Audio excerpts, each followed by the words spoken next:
Hello students, welcome back to my channel that is maths for engineers. I hope आपको अभी तक complex matrix में जो भी पढ़ाया है वो आपने अच्छे से पढ़ लिया है और आपको सभी कुछ बहुत अच्छे से समझ में आ गया है।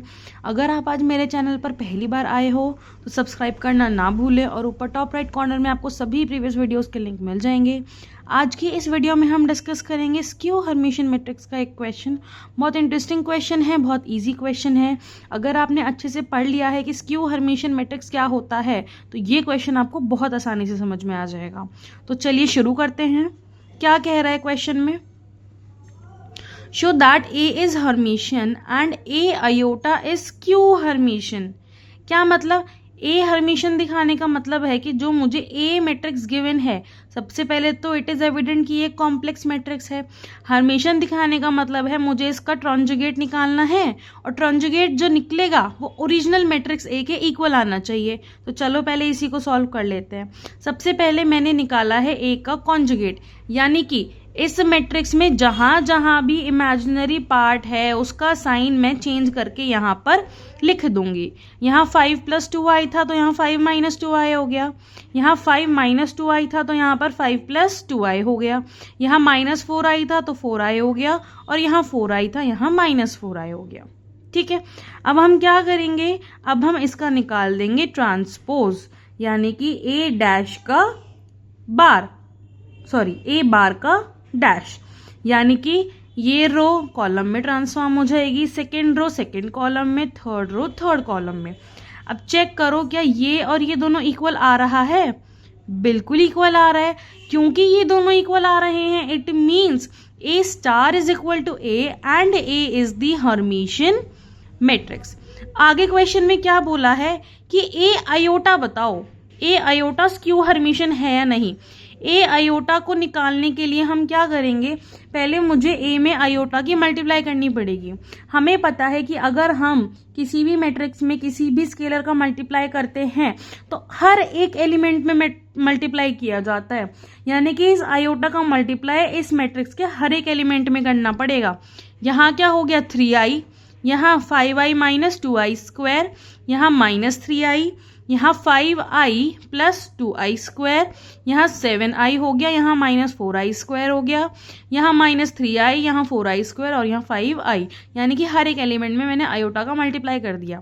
अब देखो करना क्या है, हमें पता है i² की वैल्यू -1 होती है। तो इन एलिमेंट्स में जहां जहां i² है ना वहां वहां -1 करके इक्वेट कर लो। 3i as it is, 5i - 2i², i² -1 यानी कि -2 × -1 + 2, तो ये हो गया 2 + 5i। -3i as it is, 5i + 2i² यानी कि ये -2 हो जाएगा, इट मीन्स -2 + 5i। इधर -3i as it is, 7i as it is, -4i² क्या हो जाएगा? 4, और 4i² क्या हो जाएगा? -4, और 5i एज इट इज। अच्छा, मैंने शॉर्ट ट्रिक बताई थी, एक बार जरा शॉर्ट ट्रिक से चेक करके देखो क्या ये स्क्यू हर्मिशियन आ रहा है। डायगोनल एंट्री या तो प्योरली इमेजिनरी हो या जीरो हो।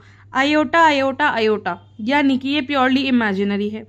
जो मेरी सिमेट्रिक एंट्रीज हैं उनको जरा चेक करो, क्या सिर्फ रियल पार्ट का साइन चेंज हो रहा है? -2 + 5i, 2 + 5i, सिर्फ 2 का साइन चेंज हुआ, ठीक है।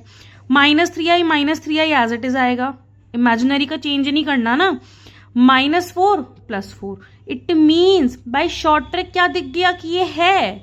अब फटाफट इसका ट्रांसपोज निकाल दो, कॉन्जुगेट निकाल दो, माइनस कर दो, पता लग जाएगा इक्वल आ रहा है या फिर नहीं आ रहा है। देखो जरा, देखो सबसे पहले मैंने आयोटा ए का कॉन्जुगेट निकाल लिया, जो भी इमेजिनरी एंट्रीज थी उनका साइन चेंज करके यहाँ पर लिख लिया। उसके बाद उसका मैंने निकाला है ट्रांसपोज। उसका ट्रांसपोज निकालने का मतलब है सारी रोज को कॉलम में कन्वर्ट कर दिया, कॉलम को रोज में। फिर उसके बाद ये जो वैल्यू है ये नेगेटिव ऑफ ए आयोटा के इक्वल आ रही है, it means A iota is the skew Hermitian matrix. कुछ नहीं है, बहुत इजी टॉपिक है कॉम्प्लेक्स मैट्रिक्स का, हर्मिशन स्क्यू हर्मिशन पता करना है, बस दैट्स इट। शॉर्ट ट्रिक बता दी है कि तुम्हें एटलीस्ट पता लग जाएगा क्वेश्चन देखते ही कि ये मेरा आएगा या नहीं आएगा। अगर आ रहा है तो फटाफट निकालो और उसको सॉल्व कर दो, और अगर नहीं आ रहा है तो वो भी पता लग जाएगा। मतलब अगर तुमने कहीं पे गलती कर दी होगी ना प्लस माइनस चेंज करने में, तो शॉर्ट ट्रिक से तुम कंफर्म हो जाओगे कि मुझे रीचेक करना है क्वेश्चन को या फिर नहीं करना है, इसलिए वो शॉर्ट ट्रिक बताई थी। अब ये कुछ होमवर्क के क्वेश्चंस हैं, इनको कर लेना, वही जो हमने अभी किया है।